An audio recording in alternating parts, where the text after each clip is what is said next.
Hello friends, good evening. Welcome to PDF for Exams YouTube channel. This is day 48. We are learning economics and this video is all about monetary policy. It is very important video. There are many terms which you need to know because they are always appearing in some kind of newspaper and often you get confused with those terms and not able to understand what actually the news is telling. So you should know these terms which are going to come in this chapter. Okay, so let's start the video and see what we will be covering in this certain video. Fine.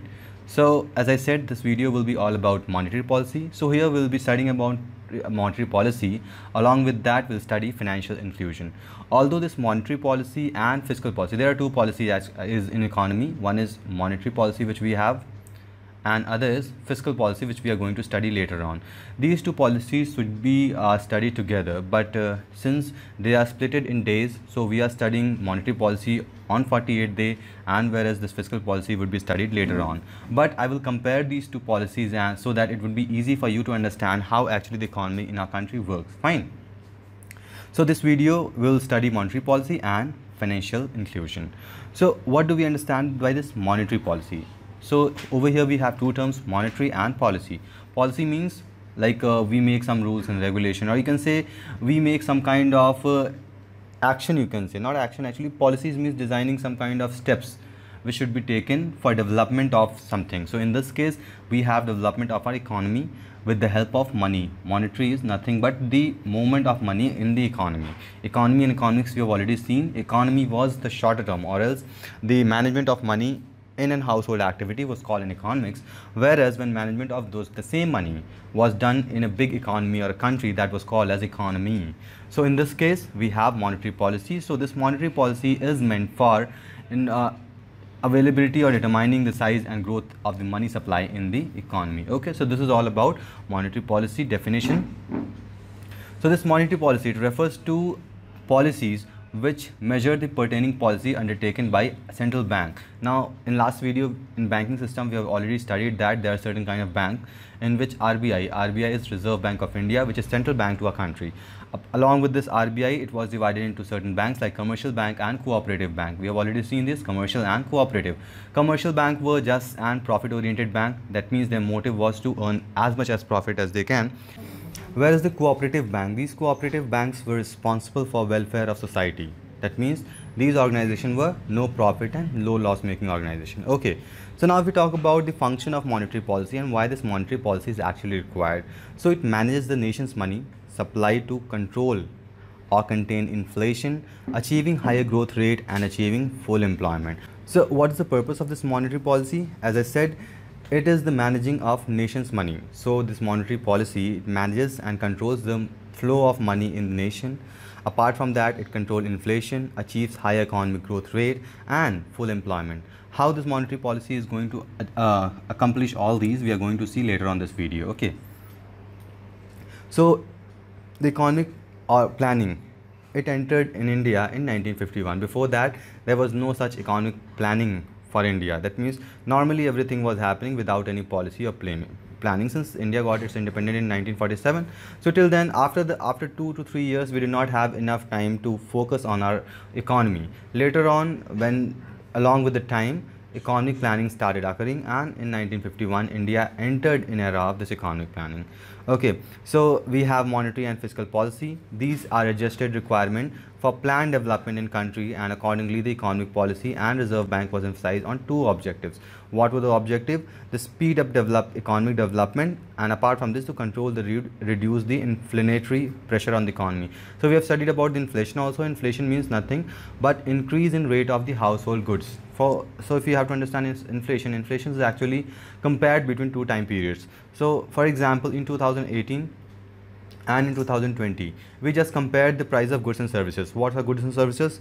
Goods are the things which we use in our daily life, like the food you eat, the clothes you wear, and wherever you go, you use some kind of goods. And in services, you use transport services, you would health services, education services. So these are kind of services. So we pay some amount of money for these goods and services, and when they increase with increase in time, for example, in 2018 your monthly expense was around 30k for your full family at least, okay, and in 2020 your monthly expense has been increased to 40k or 40,000 per month.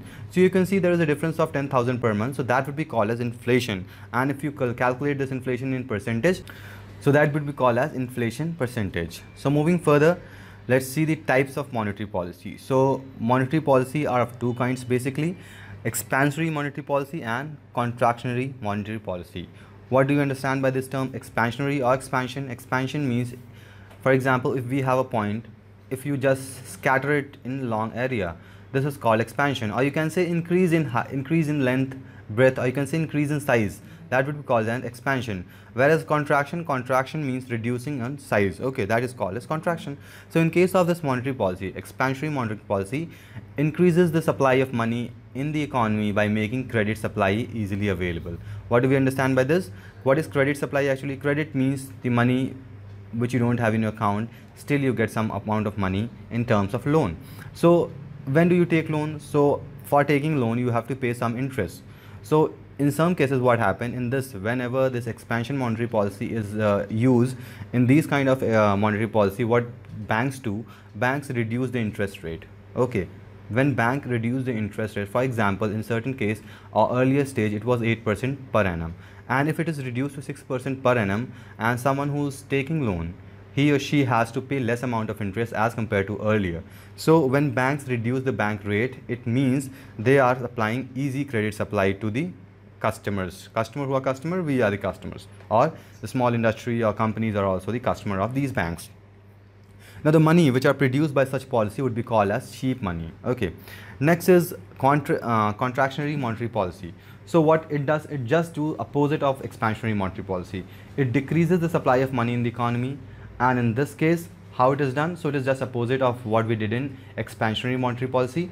Banks generally increase the interest rate. So for example, if it is 8% at present time, later on it would be increased to 10%. So now most of the people will avoid taking loan or avoid taking credit from banks. So in this way they are reducing the supply of money in the market. Now let's see what is the objective of monetary policy. Although we have already seen the objective of monetary policy in short, but still let's see what is written over here. So it is defined by former RBI Governor C. Rangarajan. He was on board of objective policy. So broadly the monetary policy objective were defined by C. Rangarajan. What he said, he gave the function of monetary policy or objective of monetary policy to regulate monetary expansion so as to maintain reasonable degree of price stability and to ensure adequate expansion in credit to assist economic growth. Now what do we mean by this? So over here the price stability is maintained. What is this price stability? So as we have seen, there should be reasonable inflation in economy. Why inflation should be there in economy? So that people, they are interested in investing. Okay, and why and how they will be interested in investing? See what happened when there are two systems of a bank or two works of bank. For understanding monetary policy you have to understand the function of bank also. That's why we studied about the bank in previous video, but still we have to tell something over here also. So as we know, bank, what is bank's function? It either lends money in form of loan or it accepts deposit from consumers or the common person. Okay, so now over here we have common person.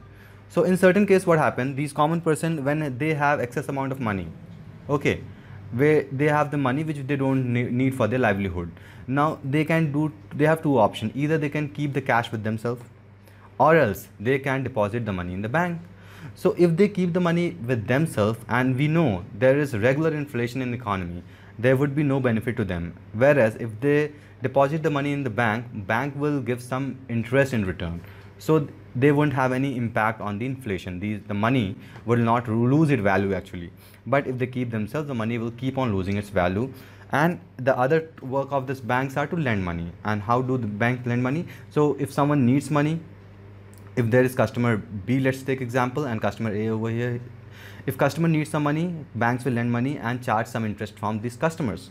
So generally what happens, the banks which supply or gives loans to the customer, it charges more percentage then it gives the interest to the customer. Okay, so because of this difference, banks earn, or you can say banks function with those difference in the interest rate. Okay, so again, so here this price stability is very much required, as this inflation has to be controlled. So there are certain kind of inflation also, I think we haven't discussed in last video.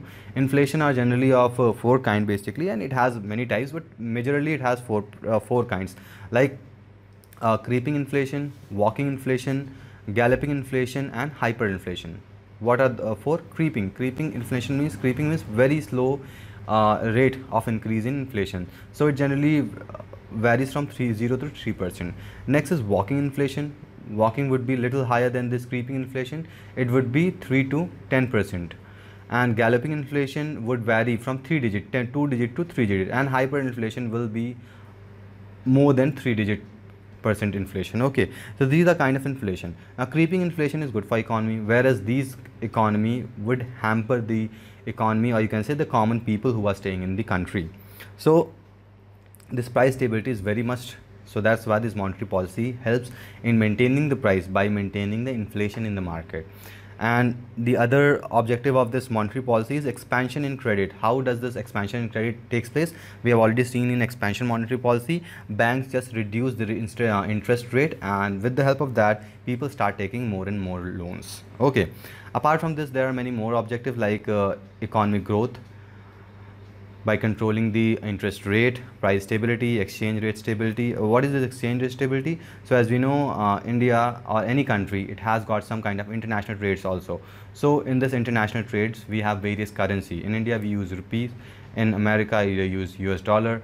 In London, they use, in European countries, they use euro. In Gulf countries, most probably they use dinar and all. So as we have several kind of currency, and the value of all these currency are differs, or they are different from each other. Okay, so we can see, we have even observed that in present scenario, like 70 rupees is equal to $1. So we can see this is the difference between our currency and their currency. So this exchange rate stability is also very important, since increase in demand of any currency would increase in the value of that currency. Like we have demand of dollar everywhere, because most of the trade are done in dollar in almost many countries. So that's why value of dollar is increasing, and value of our currency is reducing day by day. As we can see earlier, the price of dollar at the beginning, when country got independent, $1 was equal to 1 rupees, but now you can see the difference, almost 70 rupees is equal to $1. So this exchange rate stability is also very much important to control. Next is it generate employment. How does it generate employment? It's very simple. When bank will reduce its rate, more and more people will take loan, and most oftenly people take loan for some kind of work or some kind of business purpose. And when someone has taken loan for work or business purpose, they will need to hire more and more employee. And when they will hire more and more employee, this will generate an employment and equitable distribution of income. So this is also similar to what it was in case of this employment generation. Now, the next are the methods of regulating this monetary policy. So generally there are two types of methods which regulate the monetary policy. One is quantitative credit control method, the other would be qualitative credit control method. Okay, so let's start and see what is this quantitative credit control methods. So difference between this quantitative and qualitative, there are two terms. You need to understand the meaning of these two terms, qualitative and quantitative. So quantitative means which we can count or which we can measure, whereas qualitative, in qualitative we don't have any statistical measurement. Okay, so this is the basic difference between these two terms. To understand this quantitative credit control methods, there are certain terms which you need to know, like statutory liquid ratio, or SLR. What is this SLR? So definition is given over here. SLR is that proportion of total deposit which the commercial banks are required to keep themselves in liquid form. So like we have RBI as central bank or apex bank of a country, and we have certain banks A, B, C, D. Okay, these banks can be any bank, State Bank of India, or Bank of India, Allahabad Bank, Punjab National Bank, any banks which are there in a country. So whatever credit they have, like we are continuously depositing some money in these banks. So if like 1, 2, 3, 4, there are 4 people, they are depositing money in this bank, and this bank has received a deposit of, let's take example of 1 crore. Now this A, and how does this bank function? We have already said that banks take deposit from customers and lend to other people who require them. but bank cannot lend all the money which it has received from the deposit. Okay, now if it has received 1 crore from these people, it cannot lend its entire 1 crore to other people in order to earn some profit. Over here, these RBI, it has given guideline that bank has to keep certain amount of money in liquid form. Like it has received 1 crore, so it has to keep 40%, 30% of this amount in liquid form, so that the functioning of bank can be easily going on. Okay, because if someone is depositing money, you just take an example of yourself. When you're depositing money in your saving or current account, when you need those money, you just withdraw money from that bank. Now, in order to operate or being in operation, these bank needs to have certain amount of money. So because of that, this SLR has to be maintained by every bank. Okay. Now, what was this ratio? So this ratio was up to 40% on the aggregate deposit of commercial bank, and if we talk about the present scenario, so it's about 18.5%. Earlier it used to be 38.5% and sometime in past, but now it is 18.5%. Okay, now what is the SLR? You have understood. I hope you have understood this. Next is cash reserve ratio, CRR. Now, by the term, again, I have already many times I've told you, if you understand the meaning of the term, you will understand the definition. So cash reserve ratio, what do we mean? Reserve means storage, like in case of water plant, or you can say dam, there is a reservoir which is used to reserve water. So over here we have cash reserve, that means money is reserved or stored somewhere. Okay, and ratio means, we know it is a mathematical term. Like we have 100 quantity, if it has to be divided into 1:1 ratio, so we'll just divide it by 2, or you can say 1:1 ratio means equal proportion, that means 50:50. If we cancel it out, 1:1, so it is being divided into equal parts, that is terms as ratio. So there is certain ratio which has to be reserved. This ratio of the cash has to be reserved in the bank. So over here, cash reserve ratio is the ratio fixed by RBI of total deposit of bank in India which is kept with RBI in cash form. Now again, if we take example, RBI, A bank, B bank, C bank, D bank, E bank. Now this all banks receive some amount of deposit. Now they have to deposit, or you can say the RBI asks some amount of, some percentage of, or some ratio of money from every bank, and which is kept in RBI in cash form for proper functioning of the banking system in our country. So initially the limits were 4 to 20%. That means these banks, RBI used to change the rates, sometime 4%, or after entire deposit was deposited in RBI in CRR or cash reserve ratio, sometime it was 10%. The range was 4 to 20%. But later on, this limitation has been removed, and as per the requirement or the economy, this ratio keeps on changing. And the CRR, it is tool, again it is tool for monetary policy. It is used for manage credit and inflation. How does it manage credit and inflation? Now again, wherever we talk about the interest rates, or you can say CRR. So for example, if these RBI at present time, it is asking 10% CRR from every bank. Okay, now every bank, A, B, C, D, every bank is depositing their 10% of deposit in RBI as CRR, and it is depositing some amount as it is having SLR in some percentage. Now what happens when the bank increases this 10%? For example, it increases the CRR to 20%. Now bank will have less money to do its business. When it will have less money to do its business, it can manage credit and inflation also. Next is bank rate. So bank rate is nothing but the rate which is, or you can say the interest at which the banks can take loans from RBI. So in simple terms, we mean, so these commercial bank can ask for loans from the RBI, and the interest rate that at which the RBI will lend money would be called as bank rate. And this bank rate is also referred as discount rate, and earlier this was very important tool for managing monetary policy, but for now there are many other tools like repo rate, reverse repo rate. So these tools are used instead of this bank rate. Okay. And one more important point over here, for at the present time, bank does not maintain the required level of CR. Now there is penal rate. Penal rate means bank, these RBI can charge some penalties also if the banks are not maintaining their CRR, SLR. So in this scenario, what happens? These banks can ask for penalties from this bank. Next is repo rate. What is this repo rate? Just a minute. If RBI wants to make it more expensive for banks to borrow money, it increases the repo rate. Now what do we understand by this? Again, as I said, it is almost common to bank rate only. If some bank, they want to ask money, or if they want to borrow money from RBI, they have to pay some interest as they are borrowing money. So it is a kind of loan which a bank is taking from RBI. See, how does it happen? A, B, C, D. This is bank, these is central bank, these are banks, and these are customers. So money can flow either this way or this way. Now if this customer, if it has to borrow some money from bank A, it will give some interest, it will pay some interest. Similarly, if A doesn't have money with itself, it will borrow some money from RBI, so it has to pay interest. So in this scenario, what happened? If RBI wants to reduce the infusion of money in the market, it will just increase the rate of bank rate, or sorry, repo rate. So if it will increase the repo rate, what will happen? These bank also has to increase their rates of loan, and when loan rates would be increased, the customers who were seeking for loans will reduce. They will tend to wait for some time, or either they will drop the plan of taking loans from these bank. Okay, so these reserve repo rates and repo rates, you can say. And another term, there are two terms, repo rate and other is reserve repo rate. Reserve repo rate is just opposite of repo rate. In this case, what happened? If RBI wants to access or take some money from the market, so in this case RBI has to pay some interest, and that is called as reverse repo rate.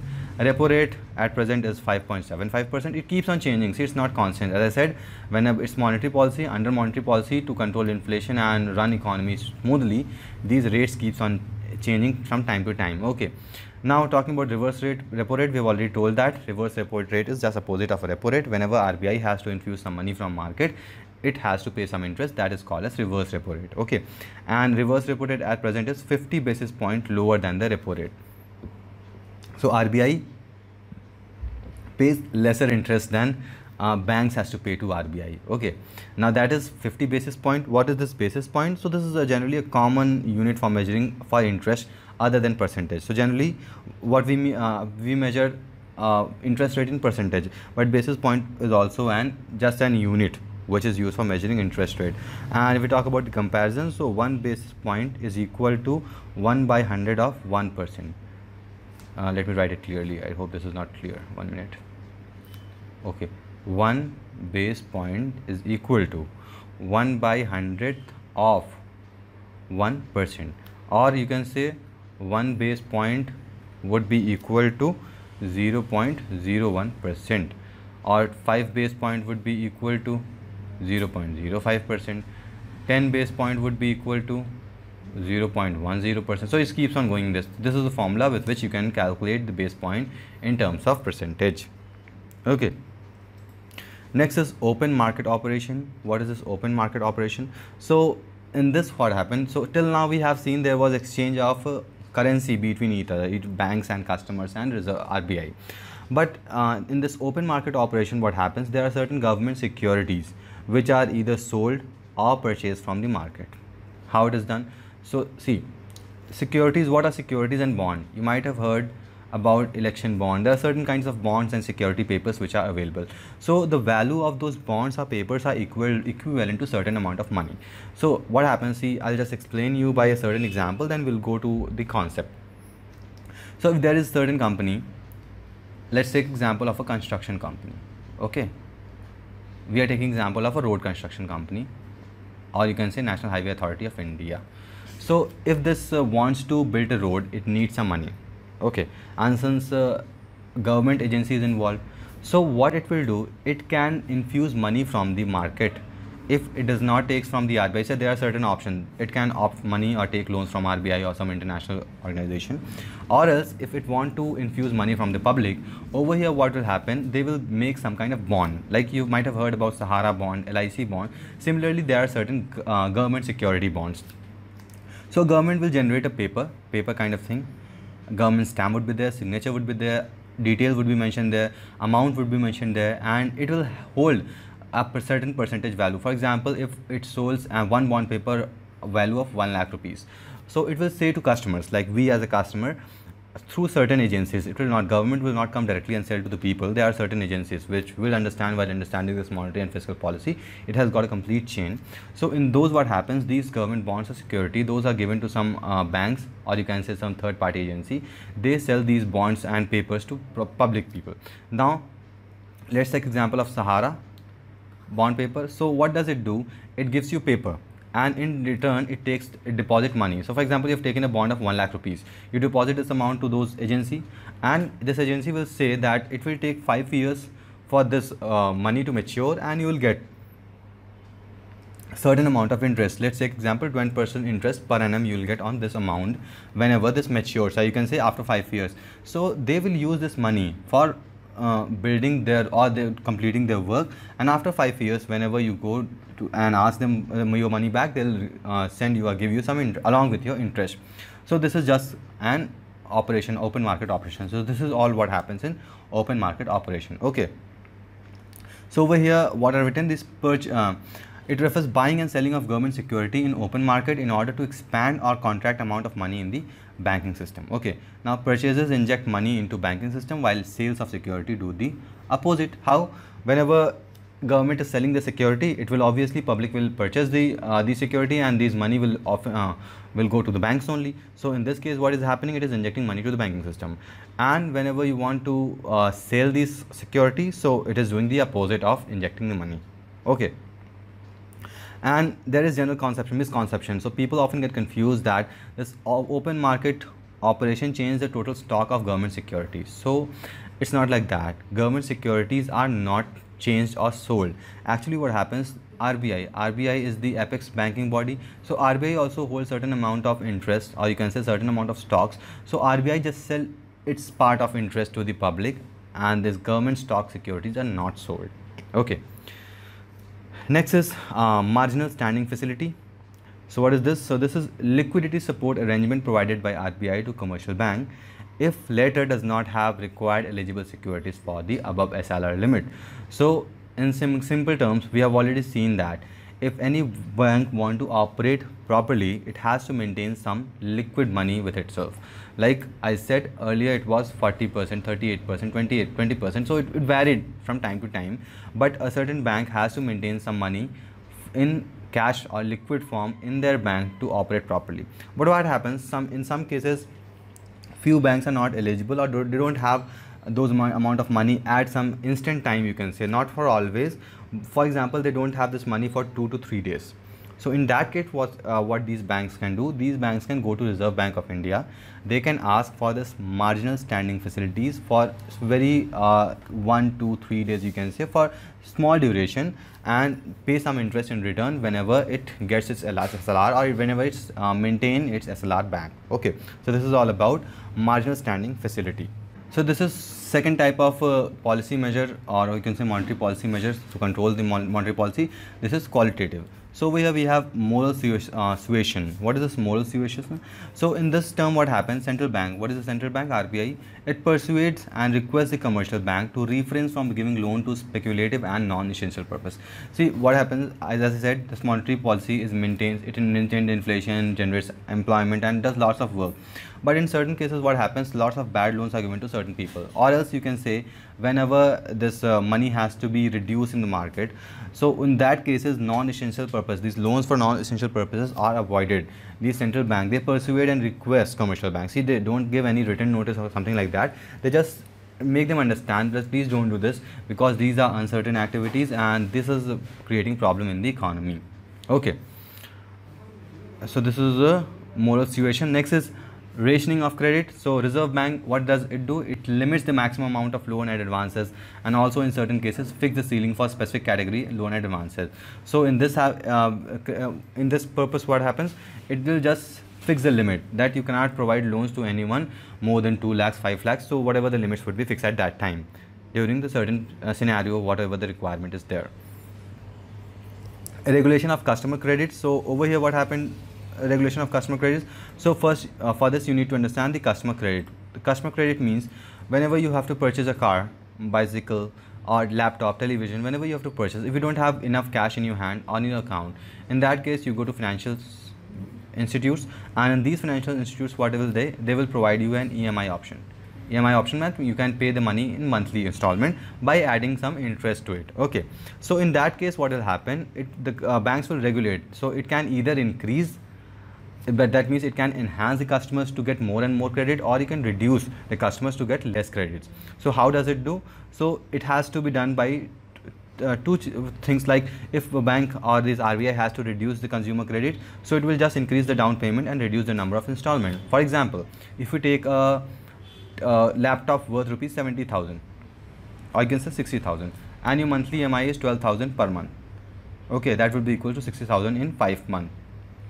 So in this case, what happened? The down payment. So what is down payment? Whenever you purchase any product, so there are certain percentage fixed. That means if product is of 60,000 or 75,000, you have to pay initial amount of 20 or 25,000. It depends. Certain percentage is taken from the customer. So it can either increase the down payment. So if this down payment increase, there are certain people who won't be able to afford certain goods, and apart from this, it can reduce the number of installments. So as I said over here, it was 5 installment, it could be reduced to 3 or 2. In this case also, people won't be able to pay those amount, and in this case credit would be reduced. And if it has to increase the customer credit, so it will just do opposite of whatever was done in case of reducing the customer credit. Okay, so margin requirement. Direct action. Direct action means that penal activity only if banks are not maintaining its activities. So RBI can take some penalties. Marginal requirements. So commercial bank. So these commercial banks provide loan against these stocks and securities. And whenever these loans against these stocks and securities are given, they are given in margin. So what are these margins? So to understand in simple terms, so if a bond or security is of worth rupees 10,000. The same example is given over here, but whenever these banks will sell to customer, they will just pay 8,000 rupees, or you can say they will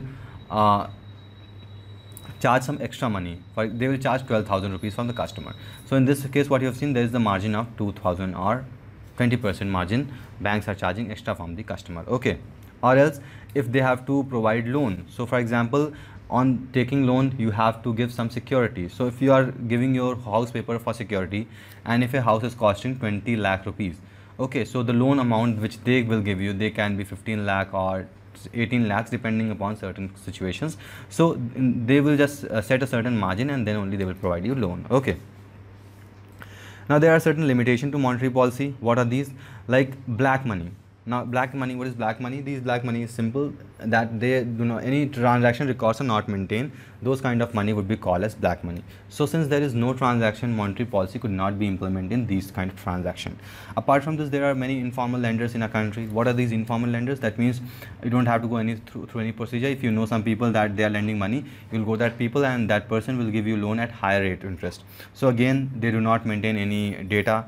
So these monetary authority or monetary policy cannot be implemented on these things. Apart from this, again, India is underdeveloped market economy or money market, and since weak money market limits the coverage, and also efficient working of the monetary policy is also reduced. So there is a monetary policy committee. This monetary policy committee was built so that only this RBI, its governor and its internal team member were responsible for managing this monetary policy or any its decision. But later on, to make it more transparent and work it more efficiently, monetary committees were held. There were certain committees like Y.V. Reddy Committee, Trapunpur Committee, Percy Mystery Committee, Raghuram Ranjan Committee, Dr. Urjit Patel Committee. So certain committees were built so that all the monetary policy decisions are taken through this committee, and it could be more transparent and easy. Okay, this MPC, this consists of mainly 6 members. RBI governor would be the chairperson, deputy governor in charge of monetary policy, and the official that would be nominated by RBI board, and the remaining 3 members would be present by Government of India. So these are the members of MPC. To make the functioning more transparent, this MPC was formed.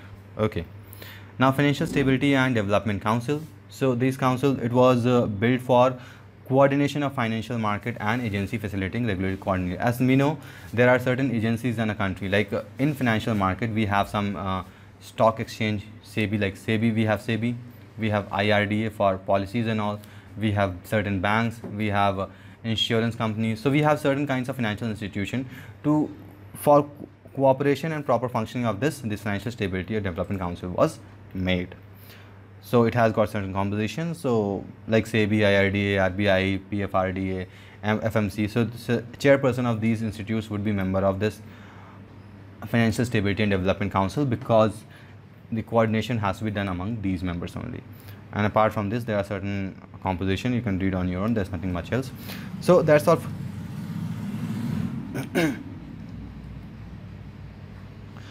So that's all for today's video. I hope you have understood monetary policy and related terms. If you have any issues regarding the topic, please write down in the comment box. I will try to explain in next video. See you next video. Till then, goodbye.